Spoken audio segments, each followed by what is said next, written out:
So I returned my Hisense H9G, and today I'll tell you exactly why that is. So smack a like on this video because I'm getting to the point right now.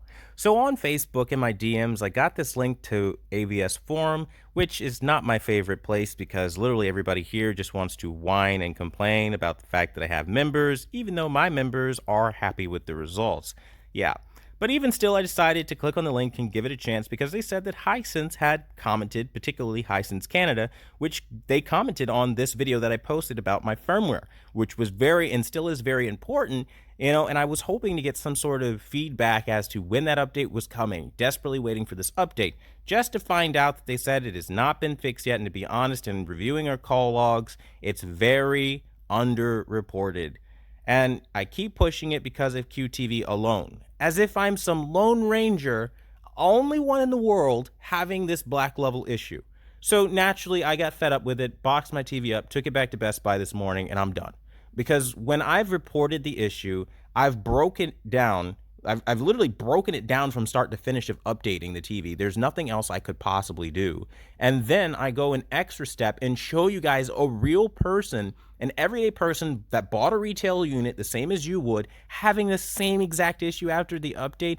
What more could I possibly do? I mean, I literally told you that on tiny bright highlights and small bright highlights, it trips up your TV. I will post a video in the comment down below via pinned comment. Click on that video if you have a Hisense H9G, or if you're from Hisense and you want to check out what is tripping up your TV, and you'll see it's particles. It's those tiny logos. But essentially what's happening on my TV, let's say you have a movie and there's an explosion on a black background and concrete particles fly across the screen.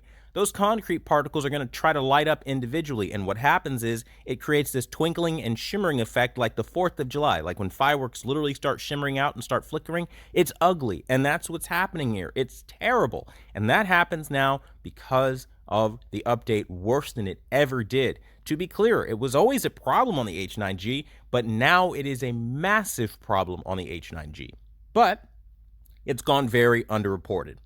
I'm just going to throw this out there for everybody watching this video that's just like, oh, he's just being negative or whatever. Let me just point this out to Hisense and everybody else who could potentially see this video. First, if you are a consumer that just paid for a retail model through Amazon, Best Buy, or whatever, you're not going to sit there and call the manufacturer when you got a bad unit. You're going to do what I see everybody do. You're going to slap a 1-star review on the product and you're going to send it back and get your money back, right or wrong. Okay, so the fact that it's gone very underreported is kind of representing the consumer market. People aren't going to tell you what your problems are because they don't care about you that much. All they care about is they bought product A and product A is messed up. That's why you can see even something as simple as it coming from Amazon and arriving damaged. You see 1-star reviews on these TVs because it has nothing to do with the manufacturer, but the process was negative. They don't like it. They're going to send it back and say terrible shipping process or whatever, because that's just a part of how consumers review products. They're not going to report as detailed as I did because very few people actually would know how to do something like this. It's a very niche thing to know how to do. And it's frustrating because when I know what the problem is, I know what the algorithm is hunting for, I know how it's doing it, and I'm analyzing these TVs and breaking them down scientifically, and then it's being dismissed. It's just like, okay. I mean, I get that you're still trying to push it so it's not fully dismissed, but saying that it's gone completely underreported and then later on saying that a few of my tech heavy hitters don't get the issue at all.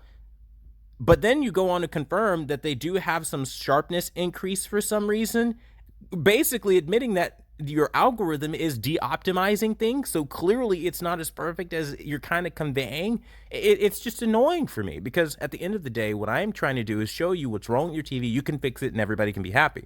But truth be told, again, I'm not an LG C10 owner. I'm not going to wait around with my fingers crossed hoping for some magic patch that's never coming, right? So at the end of the day, what I'm going to do is just move on with my life and buy something better in 2021 anyway.